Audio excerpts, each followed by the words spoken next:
Hello and welcome to the south study point classes. South study point class में आप सबका स्वागत है। एज यू नो, आज यहाँ हम स्टार्ट करने वाले हैं मैथमेटिक्स का पोर्शन। तो जैसे ही मैंने सिलेबस देखा, इसमें बहुत सारे टॉपिक्स हैं। बहुत अच्छा सिलेबस दिया है, बेसिक से लेके कुछ एडवांस लेवल का भी सिलेबस दिया गया है। लेकिन एक बात कह सकते हैं कि अच्छा सिलेबस है इसका मैथमेटिक्स का। तो अब ये डिपेंड करता है कि आप किस बैकग्राउंड से हैं। अगर आप मैथ बैकग्राउंड से हैं तो आपके लिए बहुत इजी है, लेकिन अगर आप मैथ बैकग्राउंड से नहीं हैं तो थोड़ा आपके लिए टफ हो सकता है। लेकिन वी विल ट्राई कि आपके लिए भी जो चीज़ें हैं वो इजी बन जाए, ठीक है। So we will start the first unit, that's permutation and combination. क्योंकि सिलेबस में ये पहला नहीं दिया गया है, सिलेबस में ये शायद तीसरा या चौथा शायद टॉपिक दिया गया है। लेकिन मैंने सोचा कि पहले जो शुरुआत करेंगे तो ऐसे टॉपिक से करेंगे जो थोड़ा टफ हो, फिर टफ लेवल से हम ऐसे टॉपिक्स की तरह जाएंगे जो इजी हो, जैसे लीनियर इक्वेशन, उसमें सेट थ्योरी आती है, उसमें वो बाद में हम डिस्कस करेंगे। तो मुझे लगा सबसे जो टफ है इसमें वो है यही परम्यूटेशन एंड कॉम्बिनेशन। तो पहले जो किसी भी सब्जेक्ट के लिए हमारे पास एनर्जी, बहुत अच्छी एनर्जी होती है, तो पहले हार्ड टॉपिक्स को हम यहाँ पे टच करेंगे, उस पे ही सारी एनर्जी हम यूटिलाइज करेंगे। तो we will start permutation and combination. Okay, so before going to permutation मैं आपको बता दूं कि ये परम्यूटेशन एंड कॉम्बिनेशन ये अलग, दोनों चीज़ें अलग हैं। परम्यूटेशन खुद में एक टॉपिक है एक, और इसी तरीके से कॉम्बिनेशन अगर हम देखेंगे वो भी एक खुद में एक टॉपिक है। तो इनको हम क्या करेंगे, सेपरेटली इनको डिस्कस करेंगे। First we will discuss the permutation and then we will discuss the combination, and after that we will do some MCQs, ठीक है, जो इन दोनों टॉपिक्स पे बेस्ड हो। Okay, so first we will discuss only the permutation. इस lecture में मैं सिर्फ परम्यूटेशन की बात करूंगा। मैं परम्यूटेशन की पहले आपको बेसिक्स से लेकर एडवांस लेवल तक जाऊंगा, ठीक है। तो पहले अगर हम देखेंगे परम्यूटेशन और कॉम्बिनेशन में एक चीज बार बार आती है, वो आती है फैक्टोरियल। फैक्टोरियल आपने देखा होगा मैथ्स में, अगर आपने 11th मैथ्स पढ़ी होगी या अगर आपने नहीं पढ़ी होगी तो सुना भी होगा कि फैक्टोरियल क्या होता है। देखिए, the continued product of first n natural numbers is called the n factorial। अगर हम फर्स्ट n नेचुरल नंबर्स का कंटिन्यूअसली प्रोडक्ट करेंगे, ठीक है, आपको पता है नेचुरल नंबर्स कौन से नंबर्स होते हैं, जो 1 से स्टार्ट होते हैं, ठीक है। अगर उनका हम कंटिन्यूअसली क्या करेंगे, मल्टीप्लिकेशन करेंगे या प्रोडक्ट करेंगे, उस टाइम उसको हम क्या कहते हैं, उसको हम n फैक्टोरियल कहते हैं। And it is denoted by, उस टाइम जो n फैक्टोरियल होगा वो कैसे होगा, it is denoted by n, and ये है सिंबल फैक्टोरियल की, ये इस टाइप की सिंबल होती है ऐसे, ठीक है। या कभी बुक्स में इस तरीके से भी इसको लिखा जाता है, यानी ऐसी सिंबल होती है, फिर इसमें जैसे n, ठीक है। इसी तरीके से अगर हम यहाँ लिखूंगा मैं n फैक्टोरियल, ठीक है। तो n फैक्टोरियल क्या है actually, it is a continuous product of what, natural numbers. अगर हम सारे नेचुरल नंबर्स का प्रोडक्ट लेंगे तो नेचुरल नंबर्स कहाँ से स्टार्ट होंगे, 1 2 3, अगर इसी तरीके से कंटिन्यूअसली लेंगे कहाँ तक, n तक, ये हमारा क्या होगा, ये हमारा n फैक्टोरियल होगा। This is our n factorial, ठीक है। इसी को कहते हैं continuous product of what, n natural numbers. तो इस बेसिस पे हम सारे फैक्टोरियल्स लेंगे, जो भी नंबर होगा, जैसा भी नंबर होगा उसका फैक्टोरियल हम ले सकते हैं। लेट अस सपोज हमारे पास अब 3 फैक्टोरियल है, तो 3 फैक्टोरियल किस टाइप का होगा, फिर it will be equal to 1 into 2 into 3, ऐसे ही होगा, क्योंकि n फैक्टोरियल किसके बराबर होता है, 1 into 3, 2 into 3 into dash dash dash up to n। तो सिमिलरली वी कैन से कि 3 factorial will be equal to 1 into 2 into 3। लेकिन इसको हम रिवर्स में भी लिख सकते हैं, इजी हो जाएगा। इसको मैं ऐसे भी लिख सकता हूं 3 इंटू 2 इंटू 1, ठीक है। इसी तरीके से अगर हम 4 फैक्टोरियल होंगे तो 4 फैक्टोरियल किसके बराबर होगा, it will be equal to what, इसको मैं 1 इंटू 2 इंटू 3 इंटू 4, लेकिन इसको मैं इस तरीके से भी लिख सकता हूं 4 इंटू 3 इंटू 2 इंटू 1। तो आप याद रख लीजिएगा कि किसी भी नंबर का फैक्टोरियल क्या होता है, उस नंबर का कंटिन्यूअस प्रोडक्ट। ठीक है, अगर हमारे पास let's take an example of 6 factorial होगा, तो 6 फैक्टोरियल कैसे लिखूंगा मैं, 6 × 5 × 4 × 3 × 2 × 1। This is what, this is your 6 factorial. So कोई भी फैक्टोरियल आ जाए किसी भी नंबर का, आप इसको इस तरीके से लिख सकते हैं। लेकिन इसमें एक इंपॉर्टेंट है, ये आपको याद रखना होगा। अब बात आती है जीरो फैक्टोरियल की, कि जीरो फैक्टोरियल का बिहेवियर कैसा होगा। जीरो फैक्टोरियल किसके बराबर है, जीरो फैक्टोरियल किसके बराबर है, ये 1 के बराबर है। क्योंकि अगर हम यहाँ पे जीरो में भी जाते तो ये सारा जीरो बनता ना जीरो। वो एक अलग टॉपिक है कि जीरो फैक्टोरियल कैसे 1 के बराबर होता है, लेकिन आपको सिर्फ याद रखना है कि जीरो फैक्टोरियल किसके बराबर होता है, zero factorial is equal to 1। तो ये था थोड़ा किसके रिगार्डिंग द फैक्टोरियल। ठीक है, अब उसके बाद जो नेक्स्ट हम यहाँ पे डिस्कस करेंगे वो करेंगे फंडामेंटल प्रिंसिपल ऑफ काउंटिंग। हमारे पास जो फंडामेंटल प्रिंसिपल ऑफ काउंटिंग है उसके हमारे पास 2 प्रिंसिपल्स हैं। First one is the fundamental principle of multiplication, right, and उसके बाद जो दूसरा यहाँ पे मैंने लिया है वो कौन है, that is your fundamental principle of addition. ठीक है, इन दोनों को हम यहाँ पे डिस्कस करेंगे सेपरेटली। देखिए, फंडामेंटल प्रिंसिपल ऑफ मल्टीप्लिकेशन क्या कहता है, मैं इसको इस तरीके से आपको समझाऊंगा। पहले इसका स्टेटमेंट लेते हैं कि इफ देयर आर 2 जॉब्स, अगर हमारे पास 2 जॉब्स है, यहां से करेंगे हम, if there are 2 jobs such that one of them can be completed in m ways and the second job can be completed in n ways। अगर आप कोई भी जॉब कर रहे हैं, लेट सपोज 2 जॉब्स कर रहे हैं, किसी जॉब्स को आप m ways में कर रहे हैं, ठीक है, और दूसरे जॉब को कितने वेज में कर रहे हैं, n ways में कर रहे हैं, then the number of the ways in which the 2 jobs can be performed। अगर आप दोनों जॉब एक साथ करना चाहते हैं तो कितने नंबर ऑफ वेज होंगे, वो होंगे m × n, यानी m मल्टीपल बाई n। ठीक है, मैं एक एग्जांपल ले लेता हूं, इसको आप समझ लेंगे। देखिए, आपके पास लेट सपोज जॉब ए क्या है, आपको जीन्स पहनने हैं। ठीक है, आपके पास कितनी कलेक्शन है जीन्स की, 3 कलेक्शन है आपकी, 3 जीन्स है आपके पास। उसके बाद जॉब बी में आपके टी शर्ट्स है, how many T-shirts are there, आपके पास कितने टी शर्ट्स है, 4 नंबर ऑफ टी शर्ट्स। ठीक है, अब आपको क्या करना है, अगर आपको दोनों पहनने हैं, ठीक है, आपको तो दोनों जॉब करने हैं, क्योंकि विदाउट जीन्स आप टी शर्ट नहीं पहन सकते हैं, and without T-shirt you cannot wear a jeans. तो आपको दोनों जॉब्स यहाँ पे करने हैं, तो आप कितने नंबर ऑफ वेज में इनको पहन सकते हैं, इनको वियर कर सकते हैं। यहाँ पे कितने जीन्स है आपके, वो है 3, यहाँ पे कितने है आपके, यहाँ पे है 4 T-shirts. So total number of ways आप उनको कितने नंबर ऑफ वेज में वेयर कर सकते हैं, वो है that will be equal to 3 × 4, that will be equal to 12। तो इसको इस तरीके से भी समझेंगे। देखिए, आपके पास है जीन्स J1, आप लेंगे इनमें से फर्स्ट जीन्स, इस जीन्स J1 के साथ आप कितनी टी शर्ट पहन सकते हैं, आप T-shirt 1, T-shirt 2, T-shirt 3 and then you can wear also a T-shirt 4। तो यहाँ कितने वेज आ गए जीन्स 1 के साथ, 4 नंबर ऑफ वेज। ठीक है, यहाँ पे देखेंगे J2 के साथ इसी तरीके से आप T-shirt 1, T-shirt 2, T-shirt 3 and T shirt 4 भी लगा सकते हैं। तो यहाँ भी कितने नंबर ऑफ वेज आ जाएंगे, 4। अब J3 के साथ भी ही होगा, you can wear T shirt 1, T-shirt 2, T-shirt 3 and T shirt 4। तो यहाँ भी कितने नंबर ऑफ वेज है, 4 नंबर ऑफ वेज। सो अगर हम देखेंगे टोटल कितने हैं, 4 + 4 + 4 that will be equal to 12। तो वही तो यहाँ भी निकला ना। ठीक है, तो 12 नंबर ऑफ वेज में आप इन दोनों जॉब्स को कर सकते हैं। ठीक है, तो आप याद रख लीजिए कि फंडामेंटल प्रिंसिपल ऑफ मल्टीप्लिकेशन कहता है कि अगर आप किसी भी जॉब को m नंबर ऑफ वेज में कर रहे हैं एंड दूसरा किसी भी जॉब को आप n नंबर ऑफ वेज में कर रहे हैं, तो टोटल नंबर ऑफ वेज कितने होंगे, उन दोनों जॉब को अगर आप करेंगे, एंड का वर्ड यूज गया है, ठीक है, उन दोनों को हमें करना है, तो उस टाइम कितने नंबर ऑफ वेज होंगे, that will be equal to your m × n।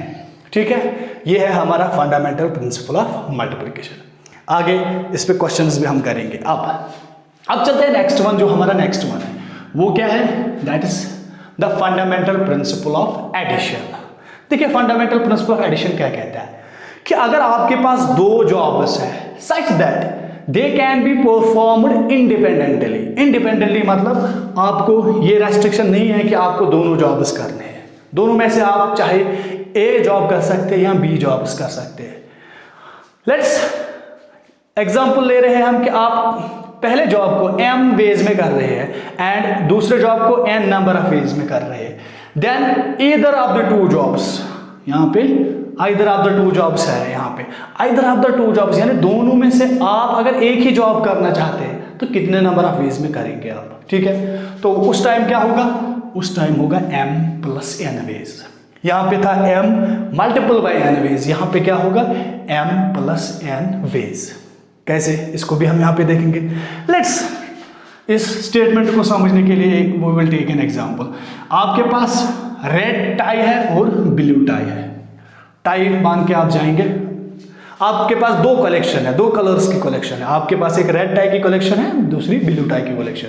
So how you can wear the red tie, आपके पास 3 नंबर ऑफ कलेक्शन है रेड टाई की, इनको कितने वेज में आप यूज कर सकते हैं, 3 नंबर ऑफ वेज। इसी तरीके से अगर आप ब्लू टाई, कितने नंबर ऑफ ब्लू टाइज है आपके पास 2, तो आप कितने नंबर ऑफ वेज में आप इनको यूज कर सकते हैं 2। सो टोटल नंबर ऑफ वेज यहाँ पे कितने होंगे, यहाँ तो डायरेक्ट एडिशन होगा क्योंकि यहाँ पे आप रेड टाई और ब्लू टाई दोनों एक साथ तो नहीं यूज करेंगे, आपको तो इसमें क्या करना है, आइदर ऑफ टू करना है आपको, यानी दो जॉब्स में से एक ही जॉब आप करेंगे ना, तो उस टाइम क्या यूज होगा, उस टाइम आपका fundamental principle of addition use होगा। तो फंडामेंटल प्रिंसिपल ऑफ एडिशन कहता है कि अगर आप दोनों जॉब्स में से आपको अगर एक ही जॉब करना है, ठीक है, तो उस टाइम क्या होगा, उस टाइम उन वेज का, अगर आप कोई जॉब m वेज में कर रहे हैं और इसी तरीके से जो दूसरा जॉब है वो n नंबर ऑफ वेज में कर रहे हैं, तो टोटल नंबर ऑफ वेज कितने होंगे आपके पास, उन दोनों का सम होगा। तो यहाँ पे आप याद रख लीजिएगा कि फंडामेंटल प्रिंसिपल ऑफ एडिशन में हमारा क्या होता है, हमारा m प्लस n होता है, ठीक है। अब उसके बाद यहाँ पे एक क्वेश्चन इसने लिया है, ठीक है, यहाँ पे ये क्वेश्चन शायद 11th के रेफरेंस से मैंने लिया है, ठीक है। इस क्वेश्चन को हम देखेंगे। देखिए, find the number of 4 letter words formed, 4 letter words हमें बनाने हैं फॉर्मड विद और विदाउट मीनिंग, चाहे उनकी मीनिंग हो या ना हो, which can be performed out of the letters, which can be performed out of the letters. आपके पास एक लेटर दिया गया है, कौन सा वर्ड दिया गया है, रोज, राइट। तो इसमें से रोज वर्ड को आपको क्या करना है, इसको अरेंज करना है, ठीक है। इसमें से 4 लेटर वर्ड्स और बनाने की, इसमें कितने वर्ड्स बनेंगे, यानी आपको रोज वर्ड शफल करना है। पहले आपको ROSE बन जाएगा, इसी तरीके से ORSE, ESOR, इसी तरीके से आपको वर्ड शफल करने हैं। तो उसके बाद ये बोल रहा है कि कितने नंबर ऑफ लेटर्स आपके बन जाएंगे, यानी 4 लेटर वर्ड्स कितने बन जाएंगे आपके। लेकिन कंडीशन है, पहले है रिपीटेशन इज अलाउड, पहले आप रिपीट भी कर सकते हैं, कोई टेंशन नहीं। एंड दूसरा क्या है, दूसरा है repetition is not allowed, repetition allowed नहीं है, ठीक है। अब इस क्वेश्चन को हम देखेंगे। देखिए हमारे पास क्या है, ये यहां पे मैं 1 सेकेंड,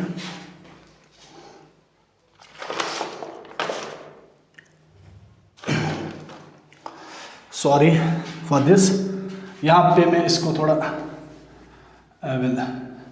रैपिड, ओके। सो अब यहां पे हम देखेंगे, पहले है कि repetition is allowed, repetition is, दूसरे में क्या है, रिपीटेशन इज नॉट अलाउड। ये मेन टॉपिक्स है आपके। तो पहले जब भी आपका क्वेश्चन आ जाएगा परम्यूटेशन में, आप यहाँ पे देख लीजिए कि रिपीटेशन अलाउ है या नहीं है, क्योंकि यहाँ पे ऑर्डर मैटर करता है, ठीक है। पहले 4 लेटर का वर्ड्स हमें बनाने हैं, हम यहाँ से एक बॉक्स लेंगे क्योंकि हमें 4 लेटर का वर्ड बनाना है, ठीक है। तो इसमें कितने वर्ड्स बन सकते हैं, इस तरीके से आपको ROSE, ORSE, ठीक है, SORE, इस तरीके से नंबर ऑफ वर्ड्स इसमें बन जाएंगे क्योंकि जब आप इसमें लेटर शफल करेंगे। सो ये बोल रहा है कि कितने ऐसे टाइप के वर्ड्स बनेंगे, ठीक है। तो पहले में है रिपीटेशन इज अलाउड, रिपीटेशन आप कर सकते हो। तो पहले अगर मैं देखूंगा 4 लेटर का वर्ड है, यहाँ पे एक लेटर आ जाएगा, यहाँ पे भी एक लेटर, यहाँ पे भी एक लेटर और यहाँ पे भी एक लेटर। तो अब देखिए इस प्लेस को, जो फर्स्ट प्लेस है इस 4 लेटर वर्ड की, इसको मैं कितने तरीके से यहाँ पे फिल कर सकता हूँ? इसको मैं 4 वेज में फिलअप कर सकता हूँ। कैसे? यहाँ आर भी आ सकता है, ओ भी आ सकता है, एस भी आ सकता है, ई भी आ सकता है। को there are 4 number of ways through which I can fill this place. Next, अब यहाँ पे कितने नंबर ऑफ वेज में इसको मैं फिल कर सकता हूँ? अगेन 4, क्योंकि रिपीटेशन अलाउड है। अगर आपने यहाँ पे ऑलरेडी आर को अरेंज किया है, यहाँ भी उसको आप अरेंज कर सकते हो, क्योंकि रिपीटेशन आपके अलाउड है। तो यहाँ भी कितने तरीके से मैं इसको यूज कर सकता हूँ? 4 नंबर ऑफ वेज में कर सकता हूँ। और इसी तरीके से ये वाला जो प्लेस होगी इस वर्ड की, इसको मैं कितने नंबर ऑफ वेज में यूज कर सकता हूँ? I can use it in 4 ways again, because repetition is allowed. Then last one, इसको भी कितने तरीकों में मैं यूज कर सकता हूँ? I can use it in 4 ways. So total number of ways कितने होंगे? So total number of ways यहाँ पे कितने होंगे? अगर रिपीटेशन अलाउड है 4 × 4 × 4 × 4, क्योंकि ये कौन सा कहता है? ये हमारा फंडामेंटल प्रिंसिपल ऑफ मल्टीप्लिकेशन कहता है। तो आप देखिए यहाँ पे कितने जॉब्स है? 4 जॉब्स है। इट इज़ नॉट मैंडेटरी, आपके पास 2 जॉब्स ही होंगे, आपके 2 से ज़्यादा जॉब्स भी हो सकते हैं। 4 × 4 × 4 वो कितना होता है? वो होता है 264। So we can make a collection of 264 words, चाहे उनकी मीनिंग हो या ना हो। एंड दूसरी चीज क्या है? यहाँ पे रिपीटेशन यहाँ पे अलाउड है। अब दूसरा इसने पूछा कि रिपीटेशन इज नॉट अलाउड। अगर ऐसा भी हो सकता है कि रिपीटेशन अलाउड नहीं हो, तो उस टाइम क्या करेंगे हम? देखिए, अगर इसी क्वेश्चन में यहाँ पे रिपीटेशन अलाउड नहीं हो, तो उस टाइम कितने नंबर ऑफ हमारे यहाँ पे 4 लेटर वर्ड्स बनेंगे? देखिए, पहले प्लेस को कितने वेज में मैं फिलअप कर सकता हूँ? शाबाश, इसको मैं 4 यहाँ आर भी आ सकता है, ओ भी आ सकता है, एस भी आ सकता है और ई भी आ सकता है। अब मेरे पास सेकंड डिजिट है, इसको कितने वेज में मैं फिलअप कर सकता हूँ? शाबाश, इसमें मेरे पास अब रहेंगे कितने? यहाँ पे अब मेरे पास 3 ही वेज रहेंगे, क्योंकि एक वर्ड को ऑलरेडी मैंने क्या किया होगा? अलॉट किया होगा, उसको मैं तो रिपीट नहीं कर सकता ना।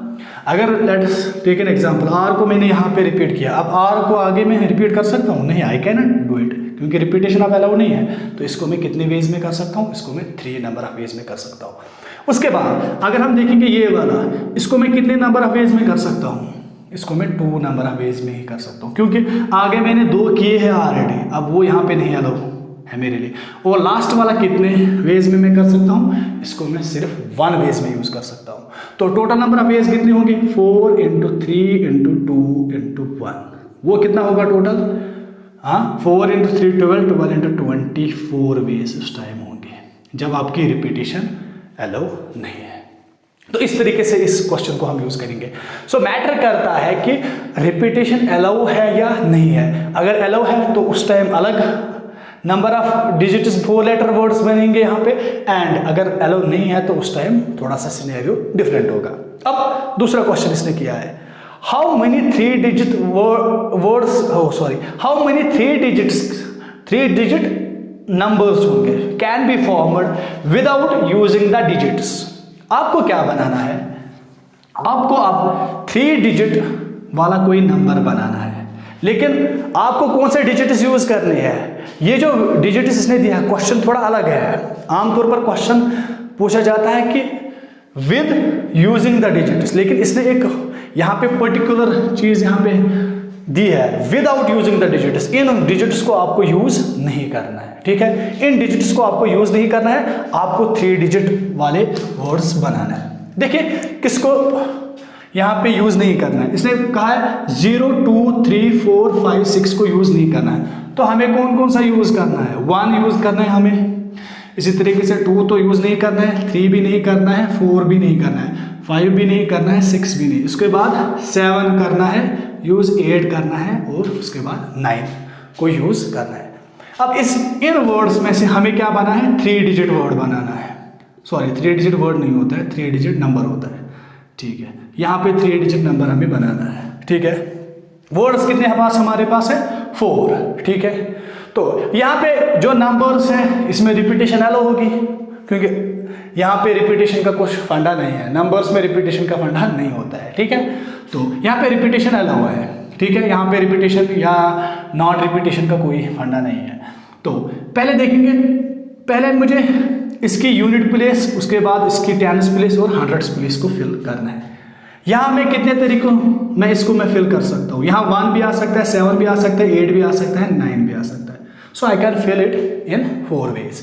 इसी तरीके से ये वाला जो दूसरी यहाँ पे टेंस प्लेस है, इसको भी कितने में, इसको भी 4 वेज में मैं यूज कर सकता हूँ, क्योंकि रिपीटेशन यहाँ पे कोई फंडा नहीं है। और इसके बाद ये वाला भी कितने में कर सकता हूँ, इसको भी मैं क्या 4 नंबर ऑफ वेज में यहाँ पे यूज कर सकता हूँ, यहाँ फिलअप कर सकता हूँ। सो टोटल नंबर ऑफ वेज कितने आ जाएंगे यहाँ पे, टोटल नंबर ऑफ वेज हमारे आ जाएंगे 4 × 4 × 4, वो कितने होंगे 4 × 4 × 4, दैट मीन्स 64 3 डिजिट्स यहाँ पे बनेंगे, जो क्या होंगे, जो इन बोर्ड्स को यूज करके हम बना सकते हैं। ठीक है, तो इस पे कोई भी क्वेश्चन और video to note it down. Okay,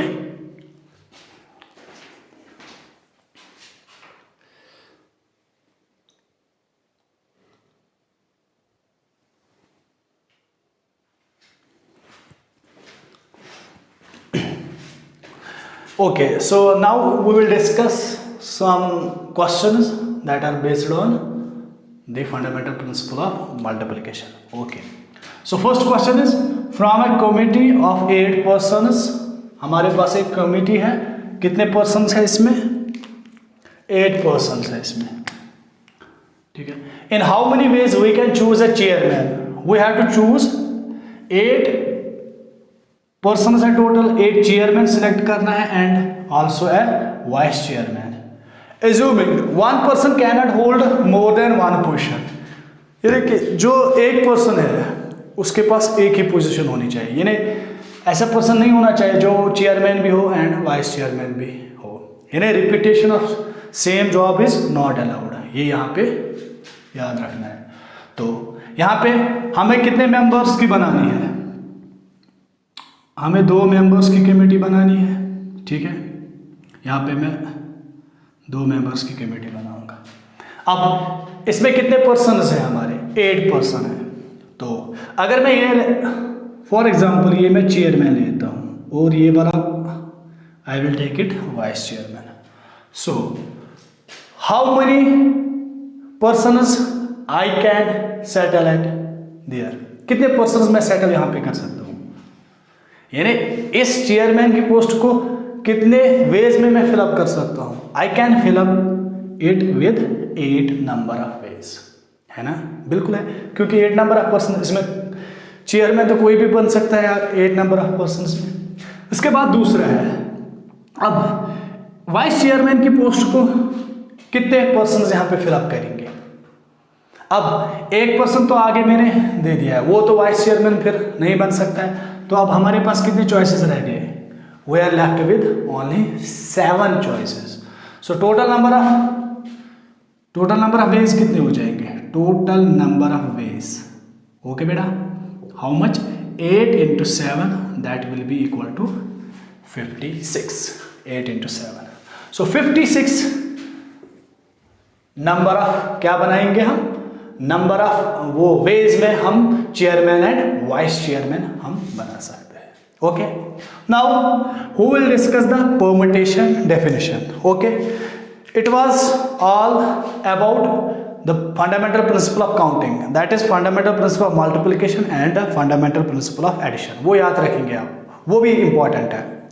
देखिए अब हम परमुटेशन की डेफिनेशन यहाँ पे स्टार्ट करेंगे। ठीक है, ऐसा नहीं है कि परमुटेशन की डेफिनेशन हमें पढ़नी है, वो पोर्शन हमें नहीं पढ़ने, नहीं, कभी कभार जब क्वेश्चन आएंगे फंस जाएंगे उधर, कभी कभार कुछ question fundamental principle of multiplication से ही सॉल्व होते हैं, तो कभी कभार इस डेफिनेशन से, तो इनकी अपनी अपनी एप्लीकेबिलिटी है। अब देखिए परमुटेशन क्या होती है, बेसिक से जाएंगे। परमुटेशन, जब भी परमुटेशन का वर्ड आ जाएगा आप अपने दिमाग में याद रख लीजिएगा कि परमुटेशन मीन्स अरेंजमेंट।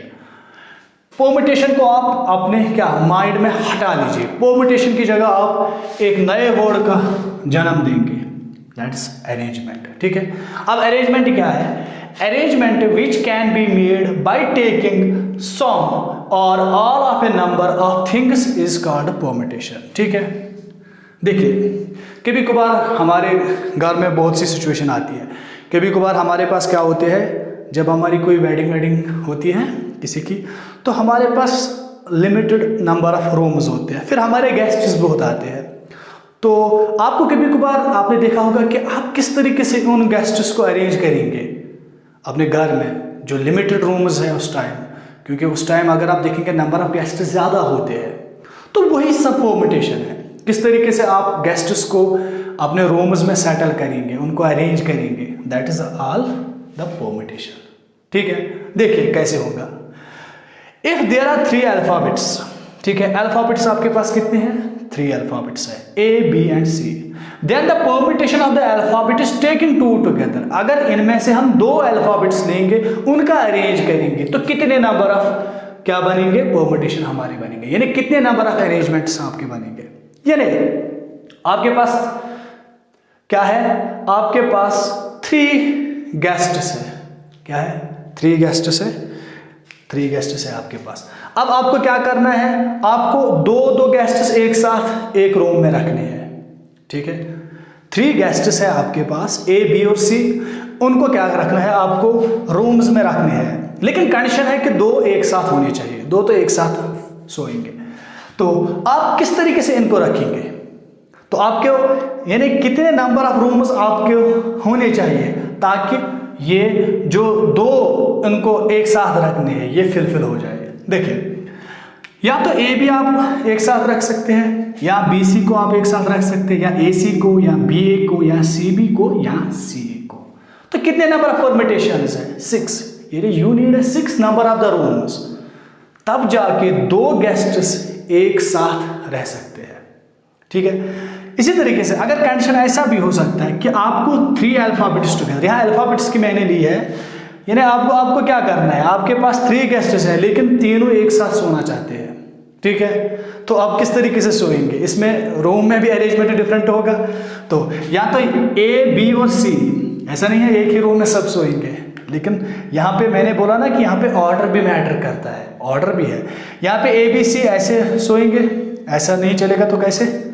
ACB या BCA या BAC या CBA या CAB।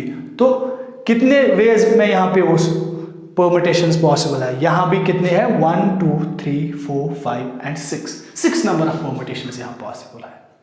ठीक है, ये परमिटेशन होती है। तो परमिटेशन जब भी आ जाएगा, आप ये याद रख लीजिए कि आपको अरेंज चीजें करनी है। ठीक है, आपके पास उनका सोर्स दिया होगा कि कहाँ अरेंज करने होंगे। तो परमिटेशन क्या होती है? इसमें क्या कुछ भी चीजें, अगर आपके पास n नंबर ऑफ थिंग्स है, उसमें से यहां पे मैं लिखूंगा द परमिटेशन अरेंजमेंट। अब हम मैथमेटिकल नोटेशन इसमें पढ़ेंगे। The permutation arrangement of n things.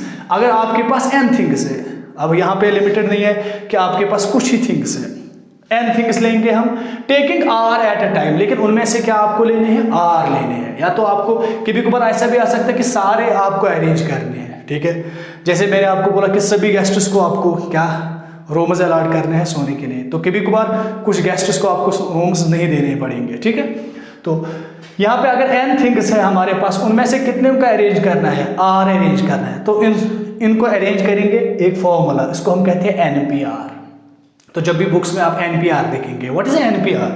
NPR is actually the arrangement of n things taking r at a time, taking r at a time. It can be n also, this r can be n also, you can arrange n things also. Okay, so general में हम याद रखेंगे कि NPR is what? It is an arrangement of what? It is n things in which we choose what? We are taking r things at a time. So what will be NPR? NPR किसके बराबर होता है? It is equal to n factorial divided by n minus r factorial. n factorial याद रहेगा ऊपर, n factorial divide by इन दोनों का difference, यानी n minus r factorial. Factorial भी साथ रखना है। ठीक है, फैक्टोरियल के बारे में I have already told it about. तो let's apply this formula to this. यहाँ पे जो हमारे अल्फाबेट्स है, देखिए हमारे पास यहाँ कितने, यहाँ पे अल्फाबेट्स थे 3। आउट ऑफ 3 हमें कितने चूज करने थे? ये वाले में हमें कितने चूज करने थे? 2 अल्फाबेट्स हमें यूज करें। So we have to arrange what? 2 things out of how many things? 3 things. So it will be equal to 3 factorial upon 3 minus 2 factorial. 3 factorial क्या होगा? 3 into 2 into 1 divided by 3 minus 2 कितना होगा? वो होगा 1 factorial. तो ये कितना 1 factorial मैंने बता दिया, वो 1 के बराबर ही है, ठीक है. तो 3 into 2 into 1 कितना हो जाएंगे? तो नंबर ऑफ परम्यूटेशंस यहाँ पे कितने पॉसिबल है, यानी नंबर ऑफ अरेंजमेंट्स हमारे पास 6 पॉसिबल है. सिमिलरली दिस, यहाँ पे जब हमारे पास we have to arrange how many, we have to arrange 3 things out of how many things? Out of 3. So it will be equal to 3 factorial upon 3 minus 3 factorial. That will be equal to 3 factorial upon 0 factorial. इन दोनों की difference. So 0 factorial I already told it, it is 1. 3 into 2. 3 factorial can be written as 3 into 2 into 1. So how many permutations are possible here? 6 number of arrangements are possible here. So this is a quick recap about what is a permutation. Okay, so permutation in general हम बोल सकते हैं it is a arrangement of n things taking all or some at a time, or you can say in mathematically it is if we have to arrange n things taking r at a time, so it will be equal to npr, and npr is equal to what? N factorial upon n minus r factorial. Okay, so pause the video to note it down.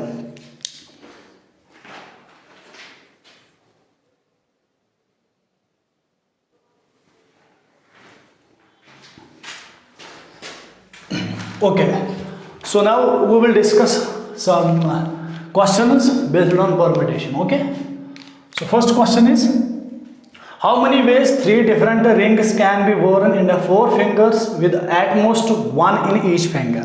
यानी 4 fingers है आपके पास कितने rings हैं? 3 different rings हैं. अब आपको इनको लगाने हैं, ठीक है. आप कितने वेज में इसको लगा सकते हैं, यानी कितने नंबर ऑफ अरेंजमेंट्स आपके पास पॉसिबल है कि आप इनको लगा सकते हैं, ठीक है. पहले देखेंगे हम रिंग्स कितने हैं आपके पास. 3 डिफरेंट रिंग्स हैं, और पर्सन्स कितने हैं? 4. सॉरी, फिंगर्स है 4. सो आउट ऑफ 4 आपको कितने अरेंज करने हैं? You have to wear only 3 rings. सो 4p3 हमें निकालना है. It will be equal to what? 4 factorial upon 4 minus 3 factorial. Okay, it will be equal to 4 factorial, it will be equal to 4 factorial upon 4 minus 3, that is equal to 1 factorial, and it will be equal to 4 into 3 into 2 into 1 upon 1. So 4 3 is 12, and it will be equal to 24. So if you had to work 3 rings in 4 fingers, then how many arrangements are possible? You can wore it in how many ways? 24 number of ways. Okay, easy question था. अब यहाँ पे दूसरा, 3 men have 4 coats. हमारे पास 3 persons हैं, उनके पास 4 coats हैं, 5 shirts हैं, and 6 caps हैं. In how many ways can they wear? तो आपको बताना है कि कितने अरेंजमेंट्स यहाँ पे पॉसिबल है कि वो इनको वेयर करेंगे, वो इनको पहनेंगे. तो पहले यहाँ पे देखेंगे, पहले कोट के लिए अलग अरेंजमेंट्स बन जाएंगे, शर्ट के लिए अलग, एंड कैप के लिए अलग. एक एक को यहाँ पे देखेंगे. टोटल नंबर ऑफ क्या निकालना है हमें? Ways. Total number of ways. पहले हम कोट का देखेंगे. तो कोट कितने हमारे पास? 4. इसमें से कितने लगाने हैं हमें? हमारे पास कितने पर्सन्स हैं? 3. ठीक है, उसके बाद मल्टीपल करेंगे, ठीक है, क्योंकि fundamental principle of multiplication use होगा. उसके बाद शर्ट्स कितने हैं? 5, और हमारे पर्सन्स वही 3 रहेंगे. उसके बाद कैप्स कितने हैं? 6, और हमारे पर्सन्स कितने रहेंगे? वो 3 ही रहेंगे. तो इनको हम सॉल्व करेंगे. इसको कैसे लिखेंगे? It will be equal to 4 factorial upon 4 minus 3, that is equal to 1 factorial, multiple by it will be equal to 5 factorial upon, इन दोनों की difference, that will be 2 factorial, into it will be equal to 6 factorial upon 6 minus 3, that equal to 3 factorial. इसको आप यहाँ से कर लीजिएगा खुद. 4 factorial, 5 factorial, 6 factorial, 2 factorial, 3 factorial, वहाँ जो आ जाएगा that will be the required number of ways. Okay, so it was also an easy. ठीक है, now next one. A room has 6 doors. एक रूम की कितने द्वार है? 6. ठीक है. In how many ways can a man enter the room?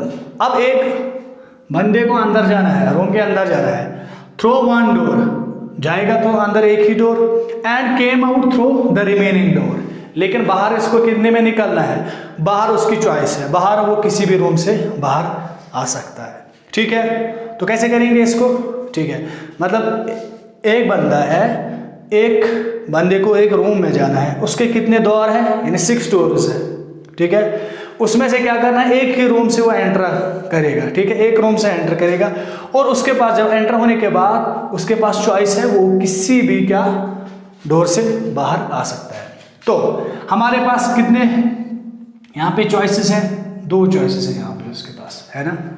एक तो अंदर जाना है, एक 2 ही जवाब है ना इसके पास, थ्रो इन इसको कहेंगे एंड इसको क्या कहेंगे, थ्रो आउट।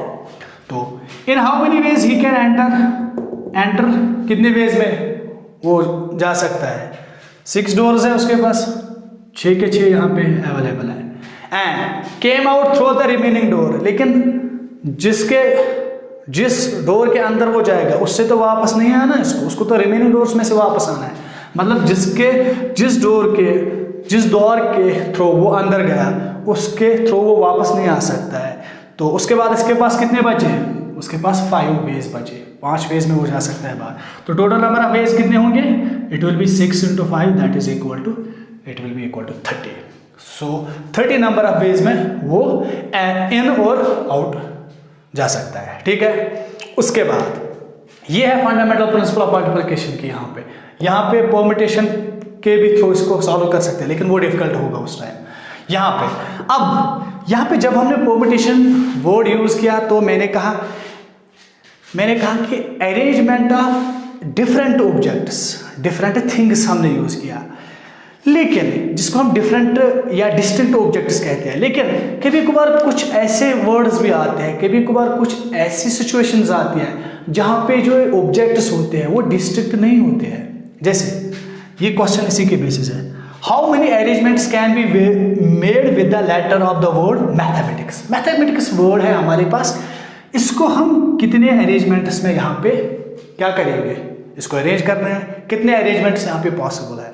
लेकिन इसमें अगर हम देखेंगे, इसमें कितने वर्ड्स हैं? 1 2 3 4 5 6 7 8 9 10 11 वर्ड्स है यहाँ पे। लेकिन क्या ये 11 जो है ये सब डिस्टिंक्ट है? नहीं है, डिस्टिंक्ट है। क्योंकि अगर आप एम देखेंगे, एम 2 बार आया है, राइट। उसके बाद अगर आप देखेंगे ए भी कितने बार आया है? 2 बार आया है। सिमिलरली टी 2 बार आया है। तो यहाँ पे हमारे सारे जो थिंग्स हैं वो डिस्टिंक्ट है ही नहीं। जो एनपीआर का कंसेप्ट है वो वहाँ पे करता है कि अगर आपको एन डिफरेंट थिंग्स अरेंज करना है, उसमें से आर थिंग्स आपको लेनी है। लेकिन यहाँ पे सारे डिफरेंट थिंग्स नहीं है, यहाँ पे कुछ थिंग्स सेम भी है। तो इन क्वेश्चंस को कैसे करेंगे? पहले मैथमेटिक्स पूरा कितने अल्फाबेट है? ये कितने अल्फाबेट्स हैं? ये हमारे पास है 11। तो इसको कितने वेज में हम अरेंज कर सकते हैं? इसको हम 11 वेज में अरेंज कर सकते हैं। पहले लेकिन अब क्या है कंडीशन, इसमें डिस्टिंक्ट कुछ चीजें रिपीटेड आ रही है, डिस्टिंक्ट नहीं है, तो वो डिवाइड करने पड़ेंगे। तो कौन कौन से? एम कितने बार आए हैं? 2 बार। तो इनको कितने वेज में आप कर सकते हैं अरेंज? 2 फैक्टोरियल वेज में। इसी तरीके से ए कितने? ए 2 फैक्टोरियल, ठीक है। उसके बाद टी वाले कितने हैं? वो भी रिपीट हुए हैं, वो 2 फैक्टोरियल लिखेंगे आपको। ओके, सो कभी कभार अगर डिस्टिंक्ट ऑब्जेक्ट्स ना आए तो उस टाइम जो भी रिपीट आपका हो रहा है उसको आप उस टाइम यहाँ पे डिवाइड करेंगे। इसको तो आप इजीली कर सकते हैं 11 × 10 × समथिंग, और ये आपका क्या, ये आपका यहाँ पे हो जाएगा। अब एक और वर्ड है यहाँ पे, एक और क्वेश्चन यहाँ पे करेंगे, in how many ways can the letters of permutation be arranged. अब परम्यूटेशन हमें अरेंजमेंट करवा रहा है। अब अगर हम परम्यूटेशन की ही अरेंजमेंट्स बनाएंगे तो कितने अरेंजमेंट्स पॉसिबल है उसके। लेकिन इस पे थोड़ी सी कंडीशंस भी है, यहाँ पे मैं इसको करता हूँ, बाद में इसको आप नोट कर लीजिए। देखिए परम्यूटेशन है हमारे पास, permutation. Okay, so first condition है the word starts with P and ends with S। यानी आपको अरेंज करना है परम्यूटेशन, लेकिन इसमें कंडीशन है कि फर्स्ट वर्ड जो होगा वो P से स्टार्ट होना चाहिए और एंड किससे होना चाहिए, permutation and and with S। Permutations है, सॉरी यहाँ पे S भी है, परम्यूटेशंस, ठीक है, हाँ परम्यूटेशंस है, राइट परम्यूटेशंस है। तो दैट मीन्स कि फर्स्ट और लास्ट वाला जो अल्फाबेट है वो फिक्स रखने हैं, उनको अरेंज नहीं करना है हमें, बाकी को अरेंज करना है। तो पहले परम्यूटेशंस को हम फुल यहाँ पे क्या करेंगे, इसको यहाँ पे देखेंगे कितने नंबर ऑफ वेज में ये इसके अरेंजमेंट्स हो सकते हैं। तो पहले नंबर ऑफ वर्ड्स देंगे 1 2 3 4 5 6 7 8 9 10 11 12। तो 12 है, लेकिन 12 में से देखेंगे फर्स्ट और लास्ट वाला तो हमें फिक्स रखना है, P और S ये तो फिक्स, ये तो चेंज नहीं होंगे। अब रिमेनिंग कितने रह गए हमारे पास, रिमेनिंग हमारे पास 10 रह गए, मतलब हमें 10 को अरेंज करना है, ठीक है, 10 को अरेंज करना है, ठीक है, डिवाइडेड बाय। उसके बाद देखेंगे कोई डिस्टिंक्ट वाला ऑब्जेक्ट या कोई सेम ऑब्जेक्ट तो नहीं आ रहा है ना, सेम आ रहा है कोई, हाँ T आ रहा है, T तो 2 बार आ रहा है, तो इसको यहाँ पे डिवाइड करेंगे। तो ये तो हो जाएगा 10 इंटू 9 इंटू 8 इंटू, ये आप कर लेंगे divided by 2, this will be your answer. Condition यहाँ पे थी कि P और एंड इसको आपको क्या करना है, इसको फिक्स रखना है, ठीक है, ये याद रख लीजिएगा। दूसरा, वावेल्स आर ऑल टुगेदर। अब क्या करना है हमें, वावेल्स को एक ही जगह हमें रखना है। क्या करना है, वी हैव टू डू, हमारे पास वावेल्स को एक ही जगह रखना है। वावेल्स कितने वावेल्स है इसमें, ये वावेल है, ये वावेल है, ये वावेल है, ये, ठीक है, कितने हैं हमारे पास 1 2 3 4 5 वावेल्स हैं। तो 5 तो यहाँ पे फिक्स रखेंगे, ये वावेल, ठीक है। उसके बाद बाकी कॉन्सोनेंट्स कितने रह गए टोटल, अगर ये कितने थे 12, तो बाकी कितने रह गए 8। तो 5 वावेल्स हैं, उनको कितने वेज में हम अरेंज कर सकते हैं, we can arrange the vowels in 5 ways. उसके बाद कॉन्सोनेंट्स कितने रह गए, 8 कॉन्सोनेंट्स रह गए। तो how many ways you can arrange दम, यू कैन अरेंज दम इन 8 नंबर ऑफ वेज। लेकिन कॉन्सोनेंट्स में क्या है, कोई रिपीट भी हुआ है, कौन सा रिपीट हुआ है, T हुआ ना 2 बार, तो वो तो यहाँ पे डिवाइड करना होगा। तो ये इस टाइम इसको आप जब सॉल्व करेंगे तो वहाँ से आपका आ जाएगा कि कितने नंबर ऑफ अरेंजमेंट्स पॉसिबल है for the word permutations when we are taking vowel all together. Okay, so this was the brief introduction about the permutation. अब in next lecture we will discuss the combination, and then on the another lecture we will do some MCQs based on permutation and combination both. Okay, so I hope you will enjoy this lecture, and in meantime if you are watching it on YouTube, kindly subscribe the channel. Okay, thank you.